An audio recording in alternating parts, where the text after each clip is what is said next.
Welcome back after lunch. This is Eran Dorfman from the Free University of Berlin.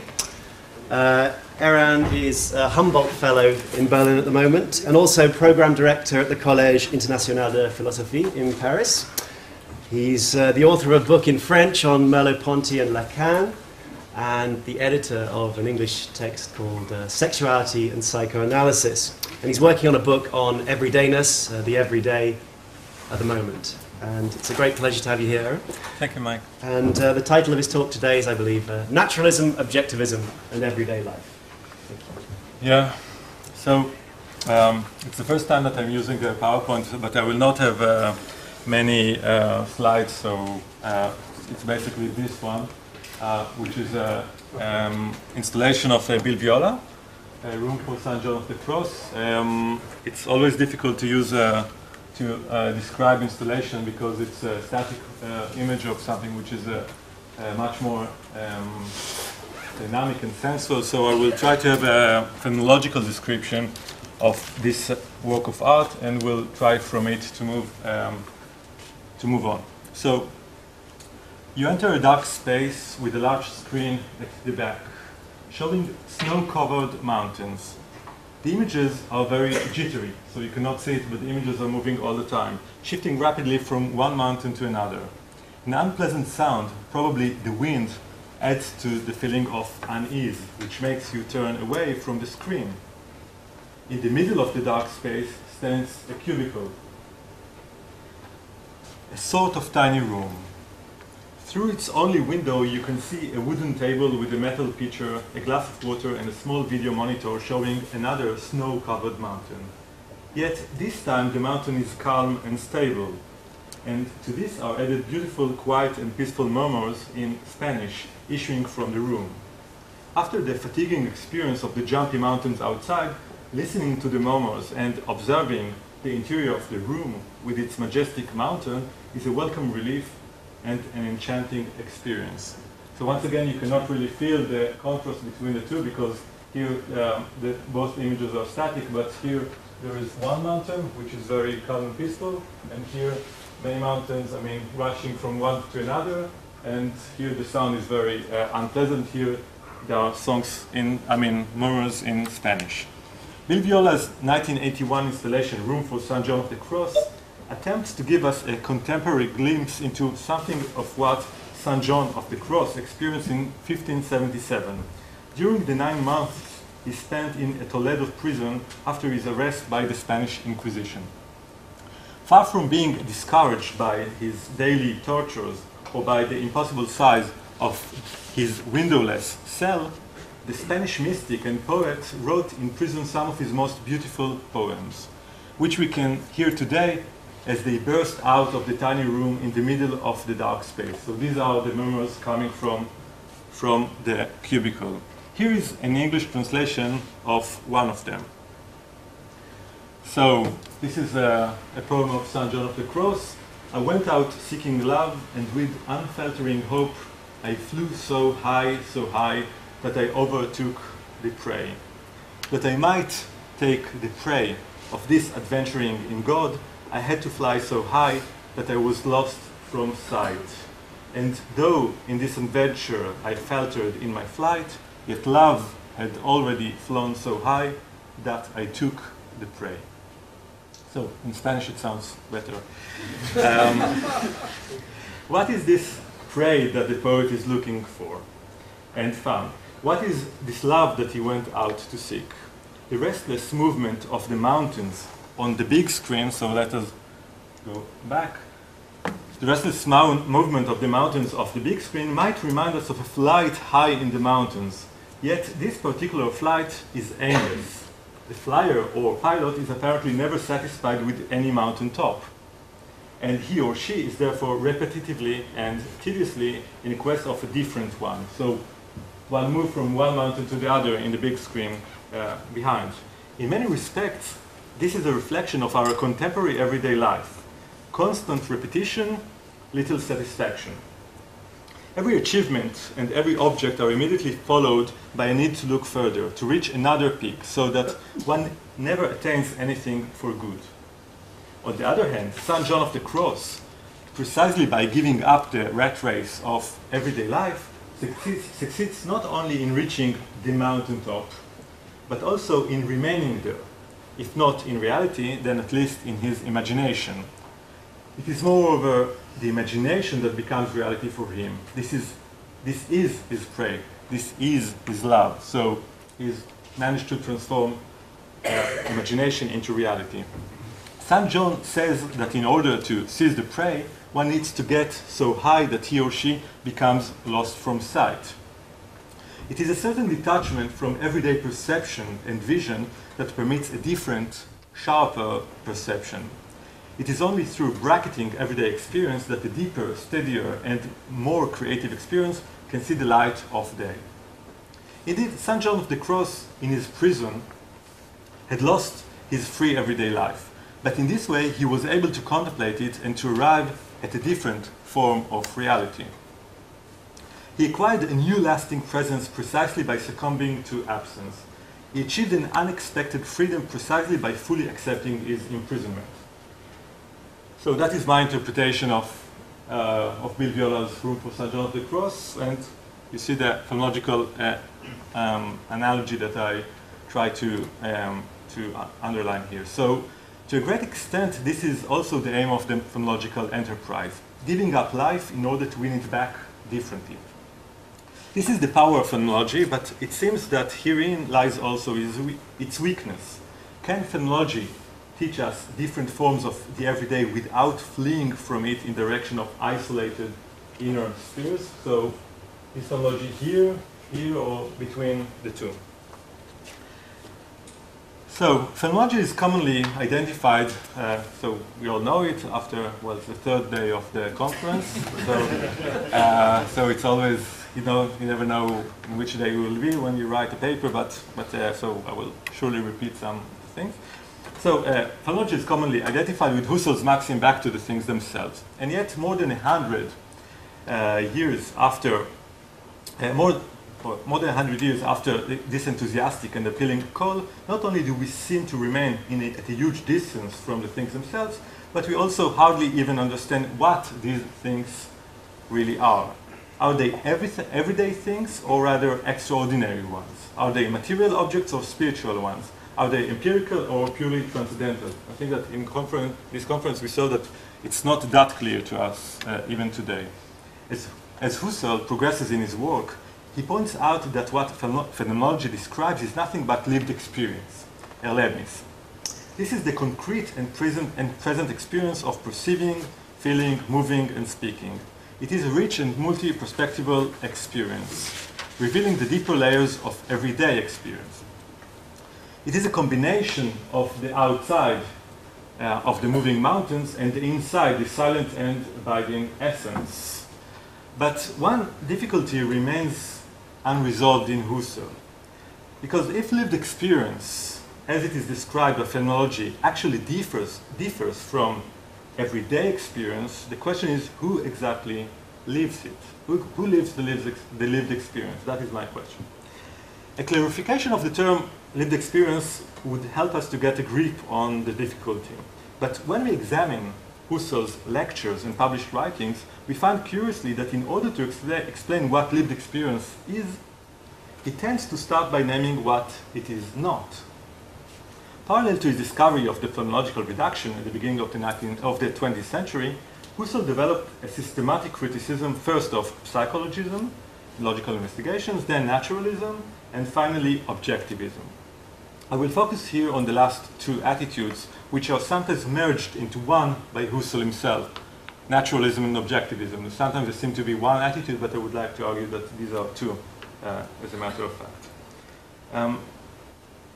Whereas naturalism is a scientific tendency to treat everything, including consciousness itself, as a thing in the world to be investigated by the methods of the natural sciences, objectivism seems to be a more practical and everyday tendency to perceive everything as an object. So naturalism, it's a theoretical attitude to treat everything as an object for natural sciences, and objectivism, it's more practical and everything as an object. The two attitudes are indeed interrelated, and yet the first seems to be a specification of the second. which explains why Husserl can speak of naturalistic objectivism. He speaks of naturalistic objectivism in several occasions, but not of an objectivist naturalism, because naturalism is immediately objectivist, but objectivism is not necessarily naturalism. Naturalism, but this is problematic, so that's a suggestion, but I will now, refine it in what follows. So, objectum in Latin means that which is placed in front. It is a self-enclosed, well-defined, detached, and independent entity, which can be observed, which can be observed whenever we wish, since it does not change. It is frozen in a timeless space. This does not imply that it never changes, that the object never changes, but rather that it is understood as if it were an autonomous entity, regardless of its development in time, evolution, history, historicity, and in space, for instance, interactions with the environment. In addition, the objectivist attitude overlooks the dependency of the object upon the subject, so upon the observer or the one who uses the object, and more generally upon the culture and language which condition the object. Objectivism does not recognize that every culture and every language constitute a different set of objects. It is well-known fact, for instance, everybody knows that the Eskimos have many words for ice and Bedouins for camel. These peoples not only name every species differently, but also perceive them differently. And that is maybe the difference from perception of colors that we had in the 2 days ago with David, because here there are different objects which appear to perception in different cultures. The objectivist attitude forgets then the dynamic, environmental, subjective, and cultural essence of objects. It takes them for granted without perceiving what transcends or limits them. Indeed, the naturalistic attitude is in a way more critical than the objectivist attitude, and that is what scientists or many of the discussions here try to say, no, we are naturalistic, but it means we are much more critical than the objectivist way of seeing the world, because we take a critical distance from the object. So, naturalistic attitude is in a way more critical than the objectivist attitude. It is aware of the causal relationship, for instance, between the different objects. But it too forgets that it was itself what constituted the object as such, and that the objects are always partial and temporary. It looks at a cube, for instance, and sees in it 6 faces, but it doesn't notice that it actually only sees 3 of them at once. This might seem to be a trivial detail, but it is precisely this oblivion of these hidden faces that enables both objectivist and naturalistic attitudes to use the cube or inquire it in a narrow way, overlooking its potential richness beyond its immediately apparent qualities.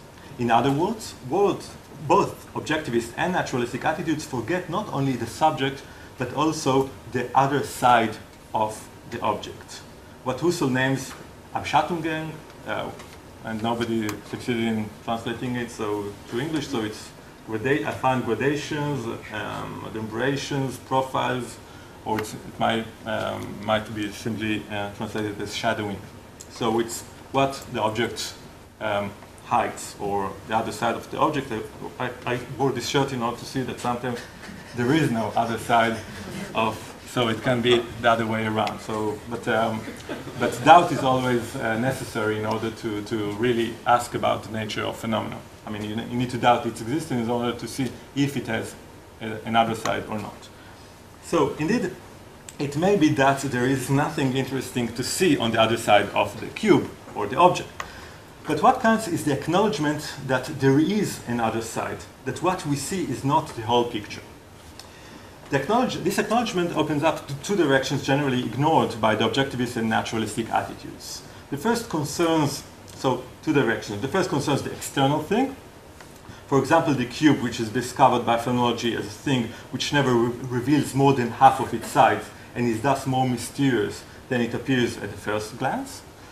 And the second direction, an interrelated one, concerns our own perception of the cube, the way we try to fill in the blanks, to overcome the inherent lack of our finite perspective by constituting objects which seem to us to remain stable and solid, as if we had perceived them from all perspectives at the moment in time. So we tend to do it, but actually we fill in the blanks, and Merleau-Ponty will speak about it quite a lot, and I will go back to this later, the way our perception tries to hide from itself the lacks or the holes in perception. So I asked above before who lives the lived experience, but the question seems now to become who holds the objectivist and naturalistic tendencies. So Husserl's main target was first naturalism, in the beginning of the middle period of his work. And consequently, the answer did once seem to be simple. The naturalistic attitude is held by science and by the philosophy influenced by it. Modern science, we know it after, well, it's the end of the conference, modern science since Galileo had concentrated on creating geometric-like, self-enclosed structures measured and quantified according to fixed rules. Husserl does not criticize scientific methods as such, but only its blind use, and more particularly its dangerous exploitation from the natural sciences to the human sciences. That is something that we did not discuss a lot in this conference, and I think that we should have discussed more than that, not only to ask what phenomenology can bring to natural science, but also the exploitation or the importation and that we have of natural science methods to humanities. It is not possible, Husserl argues, to understand what a human being is and what it is for her to have a world by quantifying and measuring perception in objects. It is rather subjective experience that should be at the center of the human sciences if we wish for them to have any meaning at all. Otherwise, they become, and still are, a pure techno. Husserl would certainly be hostile to contemporary psychological and economical models that aim to predict the behavior of individuals and groups, not because these models are wrong per se, but rather because they are partial and pretentious. They take some narrow parameters of human behavior, detach them from other elements, quantify and measure them, and finally pretend that these models reflect human behavior.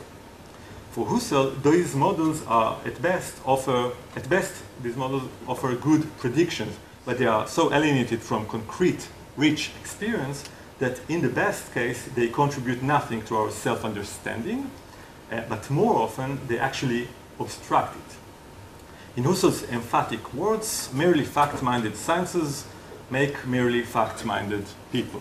So that is in the crisis of merely fact-minded sciences make merely fact-minded people.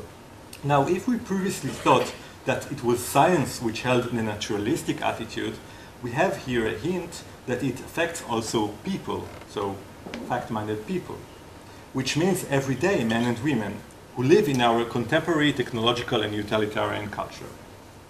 People in the scientific era have themselves become fact-minded. That is to say, they are preoccupied with exterior objective elements without considering their contextual, subjective, and cultural ingredients, or the other side of the object. The naturalistic attitude of science thus influences, accentuates, and strengthens the objectivist attitude of everyday life. Or as Dorfman says, it's kind of, I will talk later of the natural attitude I will come back to it later, to the question of natural attitude. But for the meantime, we see that naturalistic attitude is not influenced for the meantime by everyday behavior, but influences it, or at least also influences it. It encourages the everyday life, everyday culture, to believe that the objects are complete and independent. And yet, as Room for St. John of the Cross shows, something in the everyday attitude resists objectivism, since every object, every mountaintop, is soon abandoned in favor of the next one. So, if we look at the back screen as everyday behavior, so there is one object, it's not enough, we move to another object. So it's objectivist, but it is never satisfied with the object. So it is objectivist, but it criticize objectivism, at least implicitly. The everyday attitude is indeed attracted to objects, but it is never fully satisfied with them, quickly turning away from one object to another, thus confirming and refuting objectivism at one and the same time. In order to understand this paradoxical everyday attitude towards objects, we need now to conceive it in the light of what Husserl names the natural attitude. So this is where I come to the question of the natural attitude. The natural attitude is first mentioned in Husserl's 1907 seminar on the idea of phenomenology, because before being further developed 6 years later in Ideas 1. Husserl does not define the natural attitude as naturalistic or objectivistic per se, but says rather that it consists of our everyday way of looking only at the existing world. So this is the question of reality, or the existing world. Believing in, I quote, a world that has its being out there. So this is the Husserl's famous idea that natural attitude believes in existence, and bracketing natural attitude is not believing anymore in the existence of things or of the world. However, taking reality as it is means also to ignore the other side of the object. Because when we just take reality and its being as obvious, we forget that this reality perhaps is not what it seems to be. The common trait of the objectivist, the naturalistic, and the natural attitudes is that all three are satisfied with ready-made categories, names, and objects. Phenomenology consequently aims to bracket the natural attitude in order to arrive at lived experience. But the paradox is that everyday experience itself is dominated by an objectivist tendency. So it is not at all clear what would be left over if we bracketed it. So the question is, if we bracket the natural attitude, and if natural attitude characterizes the lived experience, so what experience do we describe in phenomenology? Don't we lose something essential of everyday or of the lived experience, that it is objectivist, for instance? It seems that Husserl was aware of this problem, and for instance, in Ideas 2, he makes a distinction between natural and naturalistic attitude. So it's natürlich and natural, naturalistisch, I will not get into it, but he tries to distinguish more scientific and more everyday attitude. The first attitude refers, he says, to the Lebenswelt. The natural attitude is the attitude of the life world, the spontaneous world of praxis, and whereas the second attitude characterizes the natural sciences, referring to the causal, objective, and mechanistic world. Husserl says that the first attitude is the primordial one. So the natural attitude, he says it's primordial, and he calls it personalistic. That is, an attitude of a person relating to a surrounding world, contrary to the attitude of the scientist who coldly analyzes things as if they all belonged to nature. So he says there is natural, which is personalistic, and there's the naturalistic. He tries to reintroduce these distinctions in order to save the natural attitude and to make it back into lived experience or to the life world again. However, only a few pages earlier in the same book, Husserl admits that one can also live in the naturalistic attitude, which turns out to be a practical and not only theoretical attitude. He says that one can live in the naturalistic attitude. Husserl adds that there is a confusion between the different attitudes, a confusion which can only be cleared up by phenomenology. Yet this confusion is testified to by other mature works of Husserl, and especially in Experience and Judgment, where he distinguishes between doxa. He says there is doxa, which is the everyday natural attitude, and then there is urdoxa, which is the primordial natural attitude, which is the passive and silent belief in the existence of the world. He says that every specific content of the everyday doxical natural attitude uses idealizations, that is, objective characterizations, which make this attitude once more objectivist. So he tries to say that there is a primordial natural attitude, which is urdoxa, and then there is not derived natural attitude, but a natural attitude which is doxic, which takes the doxa of idealizations of language. He talks of the temptation of language in another place, and which makes this natural attitude once more objectivist. So every specific content of the everyday lexical natural attitude, I say, uses idealizations, that is objective characterization, which make this attitude once more objectivist, if not naturalistic. The natural attitude is thus a strong objectivist tendency, and yet it has a silent basis which precisely through its tacit belief in the existence of the world precedes the existence of any specific object. What is this basis of the natural attitude, and what use can be made of it? So if the natural attitude has two parts, there is a basis which is primordial and there is a superstructure which is derived, what is this basis? That is the question. I think that one of the most beautiful things about this this artwork, Room for St. John of the Cross, is that it not only brackets the natural attitude, but also accentuates it, such that it is understood precisely through its suspension. It shows what kind of lived experience the natural attitude provides. It is the big screen, the objectivist, the doxa, the objectivist natural attitude, and what other life it aims at, which is here the monitor, which might be maybe the urdox or something which is much more silent and interior and cannot be discovered immediately. Phenomenology, on the other hand, seems to be suspicious of the natural attitude because of the objectivist constructions which infiltrate it. This is why Husserl speaks of the crisis of European sciences and introduces the notion of the life world, Lebenswelt, in order to solve it. So, whereas this work always shows both the everyday experience and the more inner experience together, so the work contrasts them, but it preserves both of them.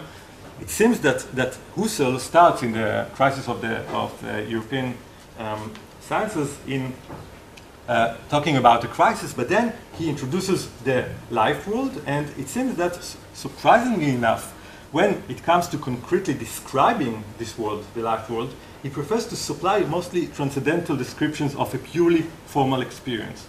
It seems that for Husserl, any introduction of concrete reality into the life world runs the risk of accepting scientific idealizations, which will contaminate it and draw the crisis into it. So when he describes the life world, there is no crisis anymore.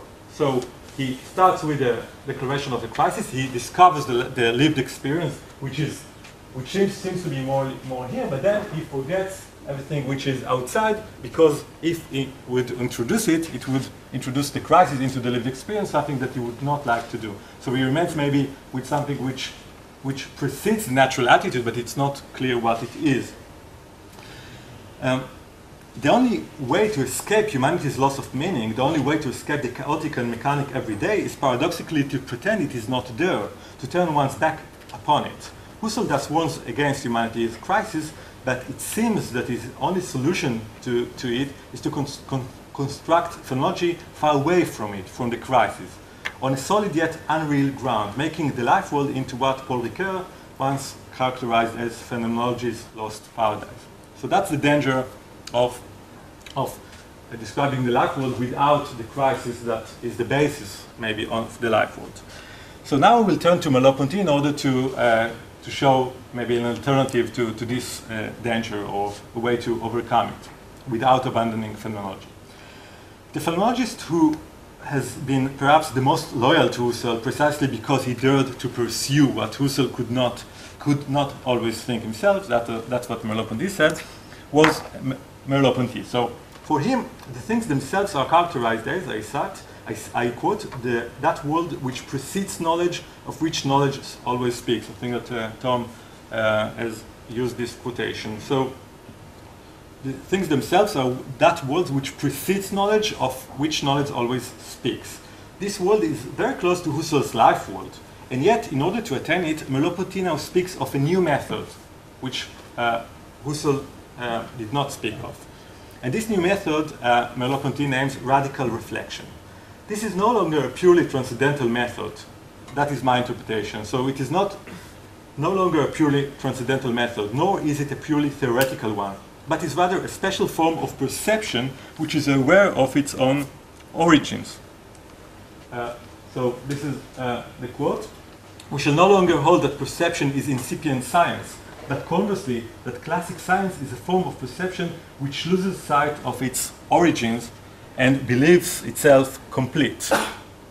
The first philosophical act would appear to be to return to the world of lived experience, which is beneath the objective world. So Merleau-Ponty calls here for a new perception. It's not just a new theory, it's a new perception. Classical science is a form of perception which loses its sight of its origins and believes itself complete. The first philosophical act would appear to return to the world of lived experience. So to return, to discover a new perception. Or it's not a new perception, it's rather an old, primitive perception of the world which has been forgotten by science.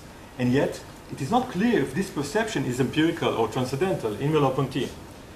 What is this perception? If radical reflection is Merleau-Ponty's version of the phenomenological reduction, so that is my claim, that is his way to do the phenomenological reduction, at what experience does it arrive?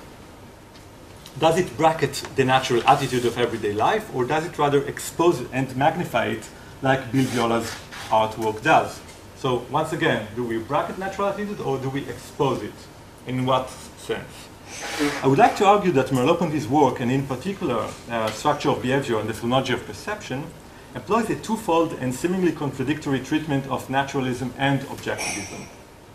On the one hand, Merleau-Ponty, like Husserl, criticizes the oblivion of the origin of objects, the remote raw material which stands at the basis of perception and cannot be thematized. But on the other hand, the philosopher is not content with a general criticism of naturalism, and rather consecrates a large part of his work to an analysis of empirical findings in order to insert them into a phenomenal model of perception. He shows that the scientific explanations are naturalistic in their essence, but he does this not in order to dismiss them. Rather, he confronts them with phonological categories, such as internationality, projection, and sedimentation, in order to reconnect the empirical perception to its phenomenal origins.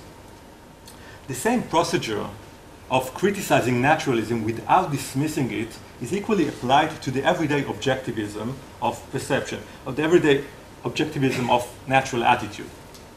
Merleau-Ponty's aim is to reawaken a primordial pre-objective perception, but he is obliged to admit that, he says, we are obsessed by objective thought.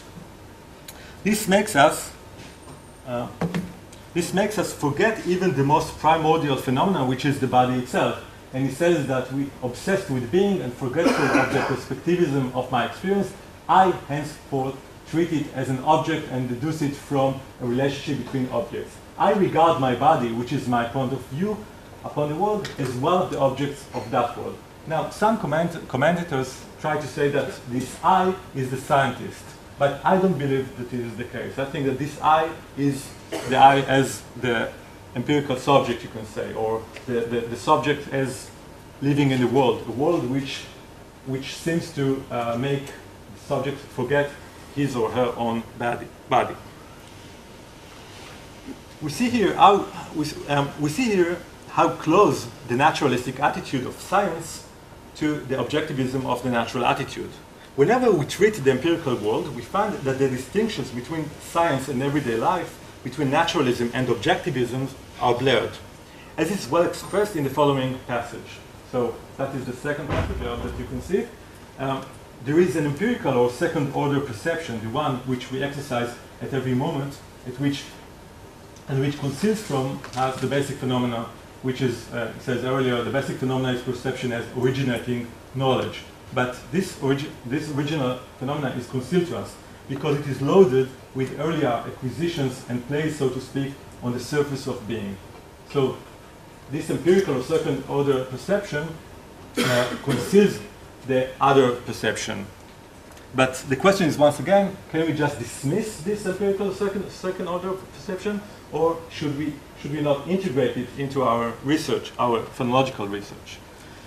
Phenomenology thus aims to bracket the natural attitude in order to arrive at the things themselves, but it soon discovers that the natural attitude holds a truth which can never be fully bracketed. As Merleau-Ponty says in his article on Husserl, he says it is the natural attitude in reiterating its own procedures that collapses in phenomenology. But this reiteration, he says immediately after, and this collapse paradoxically leads to the discovery, he says that there is a truth of the natural attitude and an identical truth secondary and derived of naturalism. He says that is in an article on Husserl, but he says that also in the structure of behavior. There is a truth of naturalism. And what is this truth? I would suggest that this truth is precisely the inability to maintain the bracketing. I would say that it is the empirical necessity to believe in the being of the world, which is the urdoxa, but this belief in the being of the world is soon translated into the belief in the being of the object. So it is the doxa as well. The two natural attitudes come together. We cannot separate one from the two. We believe in the being of the world and we believe in the being of objects. Like Bill Viola, who exposes everyday perception not by dismissing it, but rather by accentuating it and comparing it to a more internal and secret perception, Merleau-Ponty too starts with empirical data as it is perceived by the objectivist attitude, not only in order to bracket it, or not in order to bracket it as Husserl does, but in order to show its relationship with the phenomenal world of pre-objective and primordial perception. Merleau-Ponty thus inverts, or my interpretation of Merleau-Ponty, inverts the relationship between the phenomenal and the empirical. Even if the empirical is a second-order expression of the phenomenal, as we see here, of lived experience, it is only on the basis of this second-order expression that lived experience can show itself. I would even say that it is only on the basis of this second-order expression that the lived experience can be lived in the first place. The reason for this is not only methodological, phenomena being covered over too much by naturalistic and objectivist constructions, but also essential. For if the natural attitude is a movement between the objective and the pre-objective, if it is always in a move, then the very essence of perception is always to be involved with objectified constructions. So I come here to my conclusion. Regarding the naturalization of phenomenology. I would like to conclude by showing how this intersection or movement between the empirical and the phenomenal, between objectivist and phenomenological attitudes, can further serve as a model for the intersection between phenomenology and natural sciences. The project of naturalizing phenomenology is rejected by many phenomenologists precisely because of its naturalistic tendency, taking empirical data as the starting point of the investigation. I think that Dorfman gave us a very good paper about it. But if we now admit that the naturalistic attitude can never be totally avoided in life, science, and in phenomenology, we can now outline a preliminary methodology which would neither blindly follow naturalism nor simply dismiss it. For the important thing is not to avoid naturalism, but rather to conceive and explain its variations and movement. Phenomenology can indeed give us a better understanding of empirical data, but the empirical data can in return reveal to phenomenology its own limitations, or more precisely, it can show phenomenology the limitations of perception itself and the tendency to negate these limitations in a modern, objectified world. If until recently phenomenology did not have a significant influence on empirical psychology, it is perhaps due to phenomenology's reluctance to accept its historical moment, the superstructures of perception which are a part of it, which are a part of what it is to belong to a culture and which cannot simply be bracketed and put aside. It is thus the task of phenomenology as a radical reflection, that is, as a perception which does not forget its own origins and which is aware of its own impact on the mundane objects, to guide the cognitive sciences, but also to dare to reshape its own models, to consider seriously the empirical data despite or because of their naturalistic background. If the objectivist inclination is intrinsic to perception, it is the role of phenomenology to expose this inclination and criticize its abuse, but also to acknowledge its positive aspects.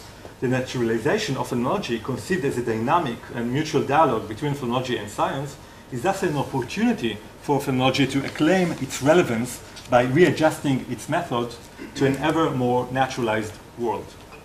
Going back to Bill Viola's, I would conclude with that, going back to Bill Viola's artwork, we can see that the objects of everyday perception are presented as mountaintops.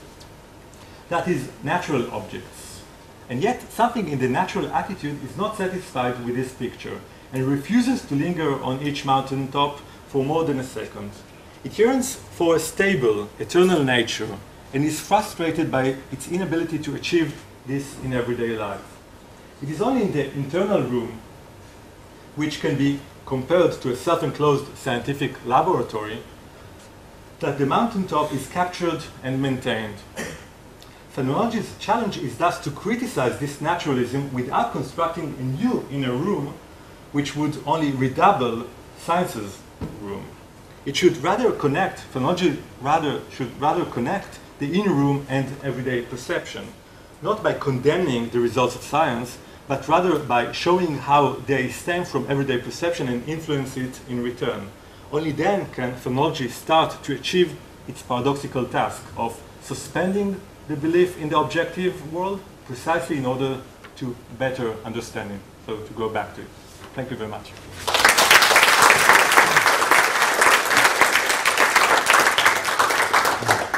Thanks, Eran. That was great. Questions, comments? Well, I wanted to ask you what his conception of basic phenomena, which is perception as originating knowledge, and there's a possible context to that. I'm struck more and more by how I wonder whether Hume is seen as one of the grandfathers of phenomenology, because there's an awful lot of this program is in Hume. Mm-hmm. And finally, in case but you can say something about it in your answer, what was the phenomenologist's reaction to Carnap and his project of constructing the world in the outcast? Is there anything? But I'll repeat my first question, which is, what is this original level on which the second order perception is constructed? How is it conceived by, say, So once again, it depends if I should give you a more orthodoxical explanation of Merleau-Ponty or something which I try to support. So no, I don't mind. I mean, is that what you're doing? Okay, so normally Merleau-Ponty is trying to reawaken what he calls pre-objective experience. So pre-objective perception, you can say pre-objective perception is for instance, what makes you when you say that you see a line, what makes you say that you see a line? What do you see which makes you see a line? But it is not Humean, because it may remind us of Hume, because there are sense data, and then which are perhaps pre-objective, and then we come and we deduce some things, or we do some inductions, and then we arrive at objects. But this is not Husserl's way, and Husserl speaks a lot. I mean, Husserl wrote a lot about Hume, and he tried to refute this idea, because he says that there is something in intentionality that already in the first perception, which makes it, which makes together the parts, and Merleau-Ponty talks about Gestalt a lot. So you could say that this pre-objective experience, I would interpret it as exactly as the way the objects are made before they are just there in front of us. So it's intermediate between that is the way I see it. Basic Carnap Hume level and exactly. constructive. Exactly. Tom? I just wondered about the word naturalism now, because I think you wanted to say, I'm not quite sure I got this right, that Merleau-Ponty says criticizes naturalism without rejecting it, or something like that. Mm-hmm. So, I mean, naturalism, in the way that you were characterizing it, is very closely related to the natural attitude. Mm-hmm. And the thought is that it's not that we should sort of speak, suspend the natural attitude and become somehow awake and transcendental experience as something completely alien, but rather enrich the natural attitude by understanding much more about its presuppositions, which take us off into the pre-personal or pre-objective. Is that right? So that it is not exactly enriching the natural attitude, but it's a more I would say that what Merleau-Ponty adds to Husserl is a more gradual way, and I think that you talked about it as well, a more gradual way of to affect the phonological reduction. So, and my aim is to show that that the result should not be some purified attitude without what Husserl may call superstructure, which is the natural attitude, but it should reconnect the two experiences. So it should reconnect what you can say phenomenality and the phenomenal world and the empirical world, or the everyday world, which is objective and objectified, and to show the connections between how do we get to something, how does perception, which is supposed to be so creative in Merleau-Ponty, how does it end up to be so objectified, and how to avoid this dichotomism. We have a long dialogue about it between spoken and speaking and spoken speech, and how to avoid all these dichotomies, which phenomenology at the end of the day, always every phenomenologist will give you, Heidegger will give you the authenticity or not authentic. Levinas will talk about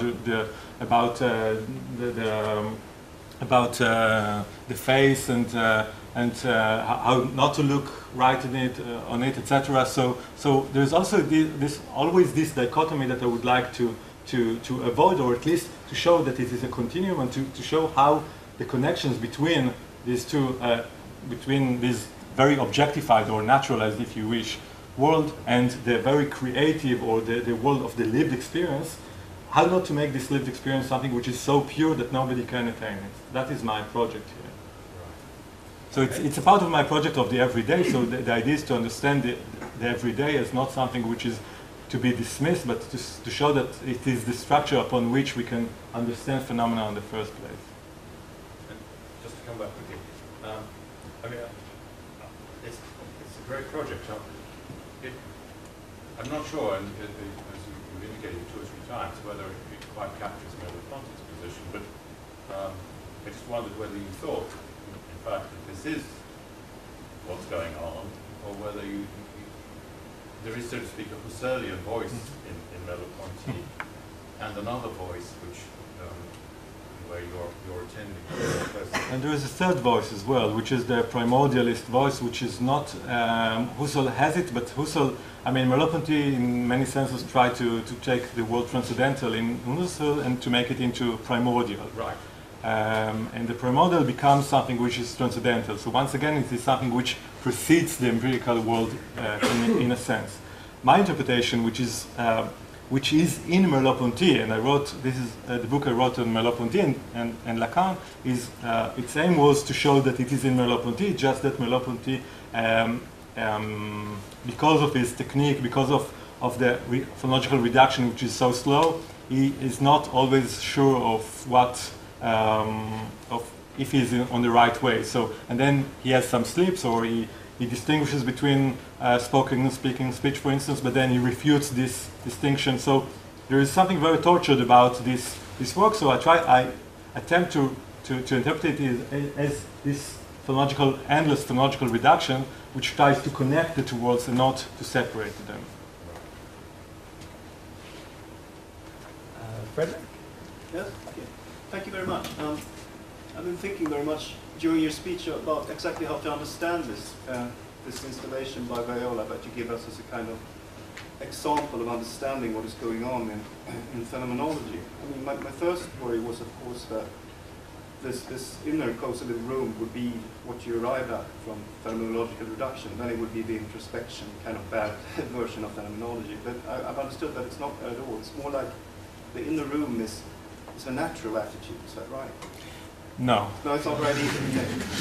But what is it then? It's surely not the naturalistic attitude, is it?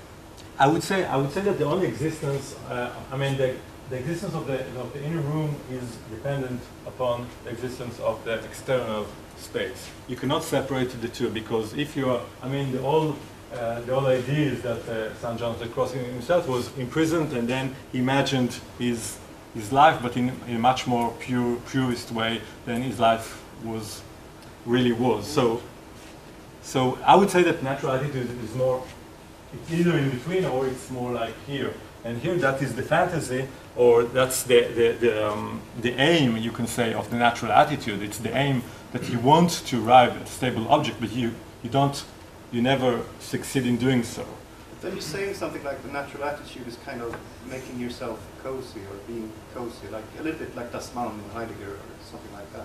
Because you also said something about the connection between the natural attitude and the naturalistic attitude in the sense of being a scientific attitude. And I think there's a big difference there, because I don't think the scientific attitude is necessarily a kind of, making yourself cozy and be safe. Yeah, that's why I distinguish. That's why I say that naturalism or naturalistic attitude is a more specific case than objectivism. That's why it was important for me to make the distinction. So that there are intersections between the two, but we must distinguish between objectivism, which is to find objects in order to have something to hold.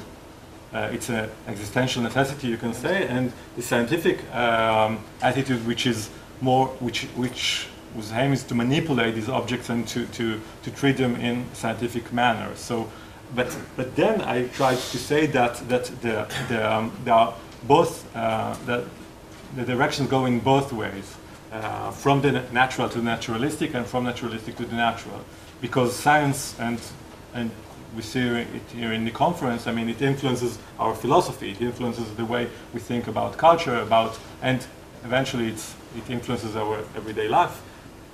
Due to the fact of technology, you can say as well. So there are complex relationship between the attitudes. Sorry, Louis. You talk about Merleau-Ponty, his idea of average experience and so on. It does seem derived from. I don't hear you. Could you speak up a little bit? Okay, sorry. Yes, average everydayness in Heidegger. Heidegger maintained, of course, that phenomenological reduction was not only unnecessary, it was impossible. And it was impossible? It was impossible. And in fact, one needs to focus on average everydayness itself, because that's where we are. That's the basic. But that's what he does in the first part of Being in Time. Yes, yes. In the second part, he never develops anything like a phenomenological reduction in that course. Do you see Merleau-Ponty as finding a middle ground between the limits of phenomenological reduction and average everydayness in Heidegger, or do you see him as doing something fundamentally? well, I'm not sure that I agree with your interpretation of Heidegger, because I would say that the descriptions of the everyday that he gives until the chapter of I think 21 of Dorfman are phenomenological, and then when Dorfman comes, he tries to show that how our everyday is not anymore in this. But Dorfman is a negative determination. I would say that's the shift from lived experience, you can say. So that's everydayness in the very first chapters, and then you get to a more objectified everyday, which is naturalistic, objectivist attitude, and then you need the voice of consciousness in order to affect kind of phenomenological reduction. I think that Rudolf has written extensively about it as well. So there is a phenomenological reduction, but it is inserted into everyday life in a way. So it's not anymore. It's not purely theoretical. That's the innovation of Heidegger, I would say. It's not something that you make coldly. It's something that appears to you as well, and you must suspend your belief in, because you Yes, but isn't average everydayness seen from the point of average everydayness? I mean, it is a shift, a radical bit. I don't think that you can understand the first descriptions of the average everydayness if you have not affected the phenomenological reduction, because you are normal. If we follow Heidegger, you're trapped in the Dorfman world, exactly. and you cannot achieve this practical or more or less harmonious everyday life. So it's quite the structure of Being in Time is much more complex than it seems at the first glance. Do you see it? Sorry, I think we should move on. Sorry, though, later. Well. Yeah, my question is slightly tangential. But what struck me when I was listening to you it's peculiar, isn't it, that you're using an example of a work of art to explain a philosophical position, yet in the substance of your philosophical position, there is no discussion of art. In other words, this example acts as a paradigm, a model for a certain explanation of experience, the complex way that you describe that, this interplay between, I suppose, as you say, a kind of interplay between coming back to experience from, between coming back and forth of experience, and yet in the substance of your paper itself, there is no discussion of aesthetic experience. I mean, there's some way that you treat this example, it merely just becomes an example to stand as a substitute for a philosophical theory, but the actual experience of art itself, except I suppose right at the beginning when you say, well, we're not walking around this room, it's just an image, so it's an image of an image. So I was wondering whether you thought that whether this model of experience for you is isomorphic in relation to art. So in other words, is our experience of art just like our experience of the everyday? Or is there a specific nature of aesthetic experience for you? Well, thank you for the question. I'm happy that you asked me that, because it wasn't a conference about aesthetics, and I thought that it was enough to have it the work of art.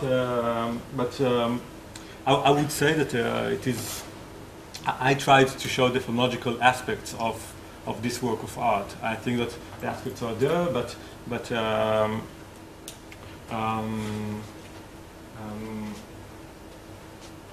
it needs interpretation, because the problem, I would not say that art is phonological reduction, for instance, or art gives you something phonologically that yeah, it can, but it needs. I mean, then you need to do something with it. That is why you have catalogs. That is why you have art critics. So I tried to, you can say, to exploit the artwork for in order to use it for my argument. But I hope that I also managed to reshape my argument according to this work of art. So I tried. It gave me lots of things to, lots of food for thought, you can say. So I would say it's more like a mutual relationship once again between. I hope it is like that. But I do not pretend to develop an aesthetical theory now regarding phonology and art. It's beyond my present pretensions. Are there any final questions? I think Rudolf has a question. Oh, sorry, Rudolf. Thank you. I was still trying to understand, so let me cut your talk into pieces and abstract from my present question from the issue of phenomenological reduction and how what remains, etc., etc. But the impression you gave me, and tell me whether I understood you well, is that in the natural attitudes there are actually two kinds of objects, or that there is a double form of objectivism. So that's what I retained from your description. So to some extent, the natural attitude is never quite satisfied with the ever-changing objects. It looks for some sort of hold fast.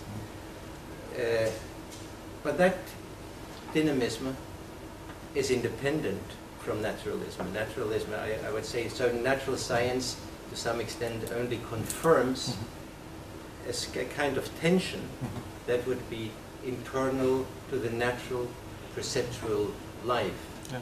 So it's not a shift between the two, but there is a real dialectical relationship between the two.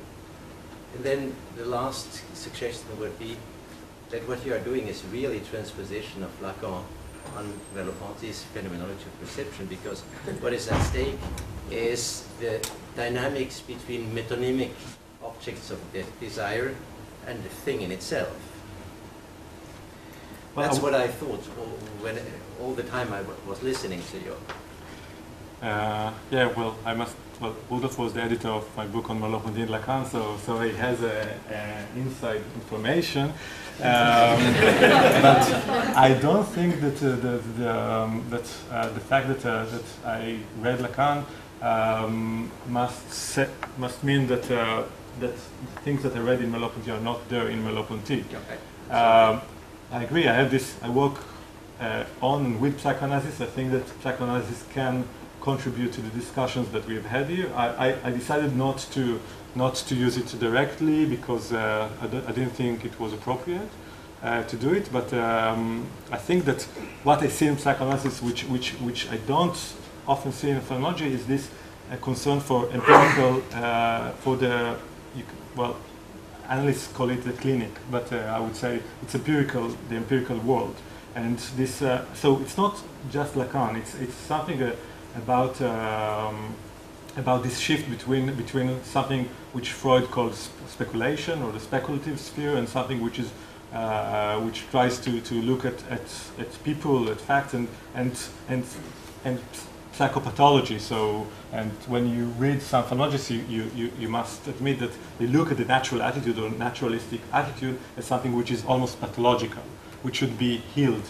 I think that Freud's biggest, discovery was that this psychopathology was normality, and that is a part of the natural attitude. This longing for a stable object, as you said so much better than I did, and the inability to find it, which leads to all sorts of things. So I would accept both your comments completely, but I don't think it's something that we should be ashamed of.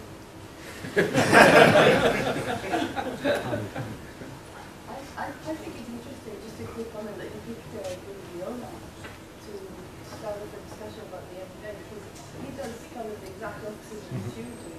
He takes everyday images and actions, and then presents them on these pristine LCD screens and creates a very different effect. People often talk about the sacred or the shrine-like quality of his work.